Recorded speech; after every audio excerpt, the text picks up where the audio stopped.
Hi, I'm Christine Baker from New London County Elder Care Channel. This morning we're here with Laurie from ECTC, Eastern Connecticut Transportation Consortium, I believe, is what it stands for. And they're out of Norwich. Please thank you for coming in today and chatting with us and letting us know what the services are that ECTC offers. It'll be a great service and a great need for people that check in the internet during the course of the day or in the evening when people are home and have 5 minutes and having their cup of coffee to look for services that are needed for family members that they're not able to help them with. I have a list of questions that I'd like to go through with you, and I believe we might have some answers for them. Where is your business located? We're located on the Salem Turnpike in Norwich, in the American Job Center. Now I know I've been there, and that's up behind in the back of the building, correct? Right. I always tell people it's by the McDonald's and Joann's, and they always, one or the other, or both.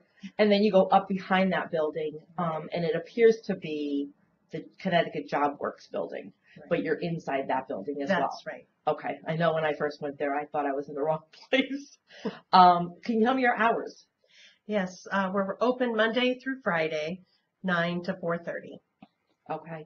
Do you take lunch time? Is it available to call during that time? That's a good question. We actually all work as a team, so we're open straight through. So we all know each other's jobs, and so if somebody goes to lunch, we're still open and we can do the other person's job. Okay, great. Could you tell me exactly what types of services you offer? Sure. We have several services. I brought these flyers so that you can see all the different programs we have. We have the Eastern Connecticut Travel Voucher, and that's great. That goes to all of your appointments. It doesn't just have to be medical. It can be social. It can be to get your hair done, to go to church. So this is a really valuable program, and we pay for 50% of your taxiry or livery service, and the person needing the ride would pay for the other half. Is there an age limit on that or a financial requirement on that? We do have you fill out this packet, and it does ask about your barriers and your possible disabilities. We have to keep track because this is done through a grant through the Department of Transportation. Okay. So they want to know all of these things every year when we go to apply for the grant again. They want to know who we served, the dates of their birth, their gender, what barriers they deal with every day. And how we were able to fix those barriers or at least address them. And then on page 2, we have a disability form where we have your doctor or caregiver fill it out so that we know what your disability is and the type of transportation you need. Okay. Do you have handicap vehicles as well as vehicles that are non-handicap? Right. Okay. So we're able to address the wheelchair need, but if it goes beyond the wheelchair need, then they usually have to get an ambulance. Okay. And they would call someone like American Ambulance, also located in Norwich. Right. Okay. Another service that we have is the Dial-A-Ride medical transportation, and that's for people who are 60 years and above or people living with disabilities. And this is for individuals. The towns can sign up for these services. So this is for individuals living in Basra, East Lyme, Griswold, Groton, Ledyard, Lisbon, New London, North Stonington, Preston, Salem, Stonington, and Waterford. So it does cover a wide range of communities, and it's up to the communities whether or not they want to sign up for us. So I was just recently on a webinar, and they talked about the religious community, how they all came together and went to the town and said, we know that you're given a certain amount of money, and it's not addressing our transportation needs. So this is what our needs are, and we want you to put the money toward the more rural areas of people who need to get to their appointments. And so it's really a grassroots happening that's making a difference in our community. So if you're in your community and you're not receiving the Dial-A-Ride medical transportation, go to your community and tell them you want this program. And then the other one is the caregiver mileage reimbursement. And that program you don't have to sign up for. You can just, the other program is a $24 fee. This one is not. So if you have a family member, a friend, or a relative that'll take you to your appointments will reimburse their mileage. So that's a really great program. You don't feel so bad going to people to ask them for rides if you can reimburse them money. It helps them retain their dignity and maintain their dignity. Another program we have is Rides for Jobs. And when people are working, for the first 2 months, we'll pay for their mileage or we'll help them get to their jobs. So that's done through the American Job Center as well. So those are just a few programs that we have. Now, the Ride for Jobs, is that for people who are unemployed and are getting employment? Is it people that are elderly? Is it disabled? Is it, or? It's all people in the workforce. Okay. So we want to sign them up and we want them to keep working. We want to make it easy for them to get to work. There's certain people that want to work and can work but that don't have a vehicle, or maybe their vehicle broke down. So this is just a safety net. So Okay. It's not permanent, but it's something to help them save money for a few months so that they can get a more permanent solution. Okay. Wow, that's a lot. Tell me the difference, what you love about what you do, and how you make a difference. Oh, thank you. I was brought up with what my mom called the golden rule, doing to others how you would like to be treated. And I can remember at a very young age, like 5 or 6 years old, shoveling the elderly neighbor's sidewalk, and it just always stayed with me. And I still enjoy helping others.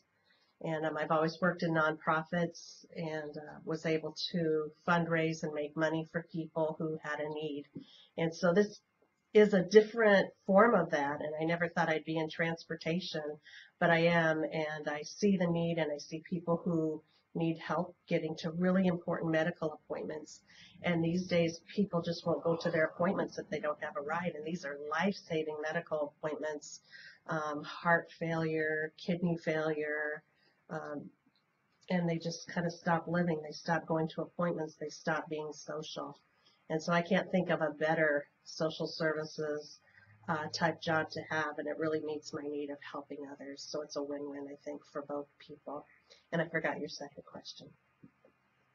It was a good one, though. How do you make a difference?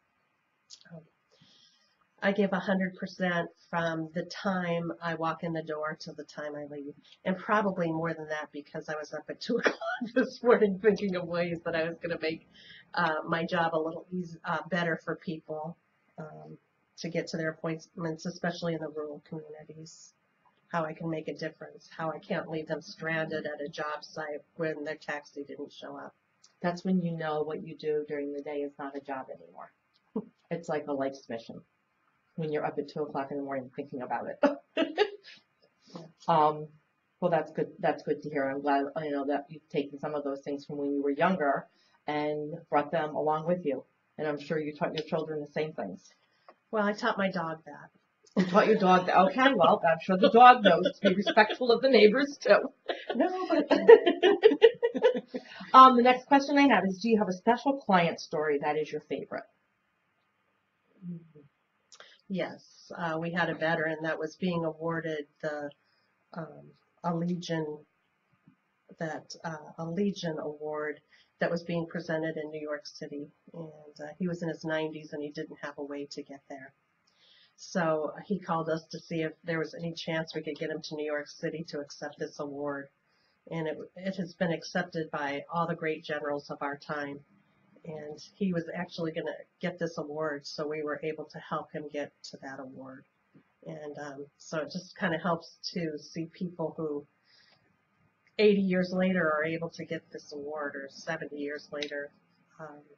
Such a big award, and that he hasn't quit living. He's still living, and it's still, that service meant something to us. That's nice. I'm sure he was thankful that he was able to get there. Yeah. Was ECTC, did somebody from ECTC actually take him, or was it one of the programs that you have? It was one of the providers that provide transportation for us.